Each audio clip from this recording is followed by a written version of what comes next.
안녕하세요. 황금항아리 금동윤입니다.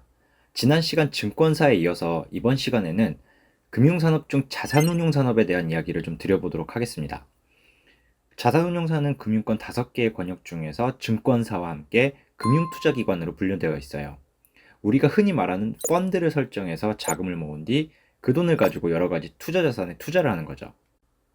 여기서 말씀드린 투자자산을 구분하면 전통 투자자산과 대체 투자자산 이렇게 두 가지로 구분할 수 있는데, 전통 자산은 주식, 채권, 그리고 이제 단기 금융상품 같은 이제 대표적으로 MMF 머니마켓 펀드가 있어요. 그리고 이제 대체 자산은 전통이 아닌 다른 모든 투자처를 뜻하는데, 대표적인 예가 부동산, 도로, 항만과 같은 인프라, 그리고 이제 이미 설정된 펀드에 투자하는 재간접 펀드, 펀드 오브 펀드라고 얘기하죠. 이런 것들을 이야기하는 거예요.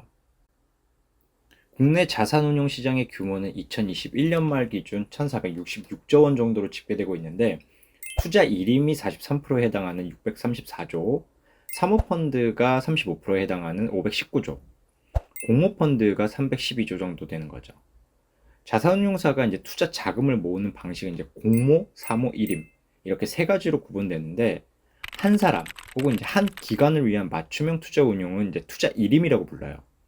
2명 혹은 2기관 이상의 자금을 모아서 운영하면 집합투자, 우리가 흔히 부르는 펀드라고 하는데, 이걸 공개적으로 모집하면 공모펀드, 사적으로 모집하면 사모펀드라고 하는 거죠. 즉, 투자 일임과 펀드의 차이는 한 사람을 위한 운용 서비스를 제공하느냐, 아니면 여러 사람의 자금을 한데 모아 운용하느냐, 이 차이인 거예요.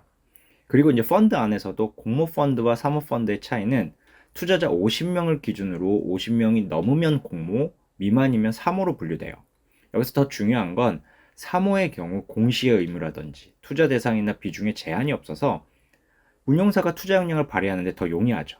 하지만 반대로 그렇기 때문에 더 리스크는 높은 거고요. 투자 일임도 이런 성격으로 따지면 사모로 분류할 수 있어요. 국내 자산운용사의 현황을 보면 국내 자산운용사는 총 348개 회사가 있는데, 이 산업에 종사하는 종사자의 수는 11,177명으로 집계되어 있어요. 국내 자산운용 규모가 계속 커지면서 회사 숫자도 그렇고 종사자도 계속 늘고 있는 추세인 거죠. 우리나라 자산운용 시장을 잠깐 보면 우리나라의 경우 상위 10대 자산운용사가 전체 운용 시장의 70%를 점유하고 있어요. 특히 이제 삼성, 미래, KB, 한화자산운용이 대표적이고요. 규모로는 삼성자산운용이 압도적이고 수익성으로는 미래에셋자산운용이 압도적이죠. 그렇다고 삼성자산운용이 운용을 못하는 거냐? 사실 그건 아니에요. 자산운용사의 경우 투자자의 투자 성향을 반영해서 운용을 하기 때문에, 투자자가 안정적으로 오랜 기간 운용을 원하느냐, 아니면 상당한 위험을 감수하고서라도 단기간 높은 수익률을 원하느냐, 이런 부분에 따라서 운용 전략이 바뀌게 되는 거거든요. 특히 삼성자산운용의 경우 삼성생명과 삼성화재에서 투자 일임을 맡아 운용하는 규모가 엄청나게 커요. 그리고 보험사의 운용 전략은 보험 가입자를 위한 안정적인 중장기 투자를 기본으로 하고 있죠. 그래서 대형 보험사를 관계사로 두고 있는 자산운용사의 경우 주식 같은 위험자산보다는 국고채 같은 안전자산에 투자하는 비중이 높아서 규모는 크지만 수익성 자체는 좀 낮게 나올 수밖에 없는 거죠. 반면에 미래에셋 자산운용은 국내뿐 아니라 해외에서도 펀드를 판매하고 있고 해외 투자도 적극적으로 하고 있어서 고위험 자산에 대한 공격적인 투자로 높은 수익성을 확보할 수 있는 거죠. 다만 리스크 높은 자산에 투자를 많이 해놨기 때문에 그만큼 한번 터지면 위험한 투자 자산도 많이 보유하고 있는 거고요. 이렇게 자산운용사는 그 회사의 대표 투자자가 어떤 성향을 갖고 있느냐에 따라 운용 전략과 방식이 달라진다는 점 꼭 염두해 주시면 좋을 것 같아요. 그래서 오늘 혹시 자산운용 쪽 취업을 준비하시는 분들 공부하셔야 될 순서를 좀 말씀드리면, 첫 번째 이제 금융시장과 자본시장 환경에 대해 매일 익혀두세요.